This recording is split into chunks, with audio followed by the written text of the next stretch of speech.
सीधी तस्वीरें राजपथ से। प्रधानमंत्री नरेंद्र मोदी राजपथ पर पहुंच चुके हैं। रक्षा मंत्री, रक्षा राज्य मंत्री, डिफेंस सेक्रेटरी, तीनों सेनाओं के अध्यक्ष पहले ही मौजूद हैं उनका स्वागत करने के लिए। और अब प्रतीक्षा होगी राष्ट्रपति रामनाथ कोविंद की। और इस बार गणतंत्र दिवस समारोह पर एक अशोक चक्र मरणोपरांत जम्मू और कश्मीर के एक वीर योद्धा को, उनके परिवार को दिया भी जाएगा। ये देखिए, प्रधानमंत्री नरेंद्र मोदी सभी का अभिनंदन स्वीकार करते हुए। हम बात कर रहे थे राष्ट्रपति अंगरक्षक की। 1773 में गठित ये सिक्योरिटी डिटेल, ये टैंकमैन है, आर्मर्ड कोर के हैं, ये पैराट्रूपर्स हैं।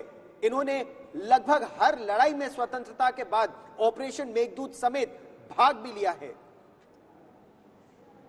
प्रधानमंत्री नरेंद्र मोदी अब सबका अभिवादन कर रहे हैं, लेकिन देखिए इस बार जो दर्शकों की संख्या है वो बेहद कम है। 25,000 आमतौर पर आपको इस पूरे क्षेत्र में दिख जाते हैं। आज लगभग 5,000 लोग ही वहां पर बैठेंगे, पूरे सामाजिक दूरी का पालन करते हुए। वो तस्वीरें भी आप देख रहे हैं, जितने भी भारत सरकार के मंत्री हैं वो सब भी यहां पर पहुंच गए हैं जी। अमित शाह वहां पर आपको नजर आ रहे थे, गृह मंत्री, रक्षा मंत्री सब यहां पर मौजूद हैं। और उन सब के बीच में आपको वो नया राजपथ भी दिखता है। अभी आपको बहुत ज्यादा परिवर्तन इसमें नजर नहीं आएगा।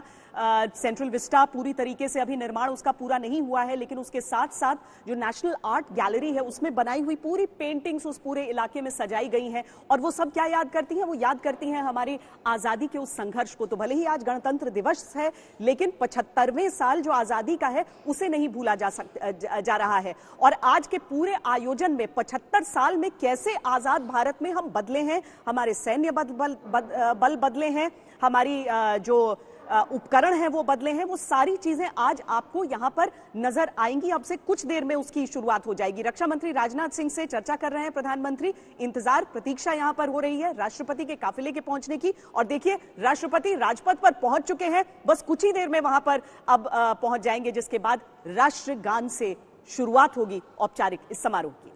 और इस बार जो बहुत दिलचस्प बात है, ये जो तस्वीरें हम नॉर्थ ब्लॉक और साउथ ब्लॉक के ऊपर के कैमरा से देख रहे हैं, रायसीना हिल से उतरकर राष्ट्रपति पहुंचेंगे।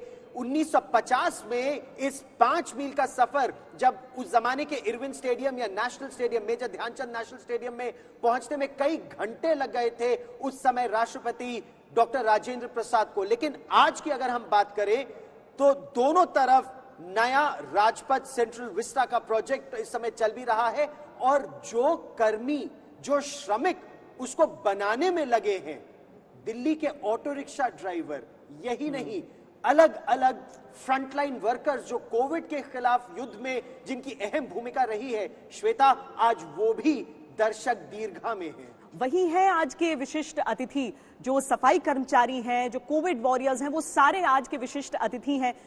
2 साल से हमने देखा है कि कोई भी अंतर्राष्ट्रीय मेहमान नहीं आ पाया है, लेकिन देखिए सम्मान उन देशवासियों को जो इस कठिन समय में लड़ रहे हैं। अपने हिसाब से एक सिपाही वो भी है राष्ट्रपति। हालांकि इससे पहले हमेशा उपराष्ट्रपति के पहुंचने की बारी होती थी, लेकिन आज ऐसा नहीं है क्योंकि वो कोविड संक्रमित हैं। पर ये जो पूरी प्रक्रिया है उसका पालन उसी हिसाब से आप आगे होते हुए देख रहे हैं। इस बार विशिष्ट अतिथि, कोविड के खिलाफ लड़ाई में हमारे फ्रंटलाइन वर्कर्स, जो श्रमिक इस सेंट्रल विस्टा प्रोजेक्ट को बना रहे हैं, वो इस दर्शक दीर्घा में होंगे। और ये भी एक नई परंपरा का आरंभ है। भारत एक नया गणराज्य, लेकिन एक प्राचीन संस्कृति, एक प्राचीन सभ्यता। देखिए, राष्ट्रपति का काफिला जैसे ही पहुंचा, जो राष्ट्रपति के अंगरक्षक हैं वो एक ओर हो लिए और वहां से अब वो सलामी मंच की ओर मुख अपना करेंगे और राष्ट्रपति का स्वागत अब किया जाएगा राजपथ पर। स्वागतम की धुन सुनाई पड़ने लगी है वहां पर। और राष्ट्रपति अंगरक्षक, जिनके लिए हमेशा हम कहते हैं ना कि ये जो घोड़े होते हैं उनकी ऊंचाई देखिए, और उस पर सवार जो 6.5 फुट के नौजवान हैं उन्हें देखिए। और ये सारे योद्धा हैं। ये सिर्फ एक ट्रेडिशनल, एक पारंपरिक सिर्फ अपनी सुसज्जित वेशभूषा में यहां पर अपने घोड़ों पर सवार होकर नहीं आए हैं। ये प्रशिक्षित योद्धा हैं, बेस्ट ऑफ द बेस्ट जिन्हें माना जाता है। शुरू होगी।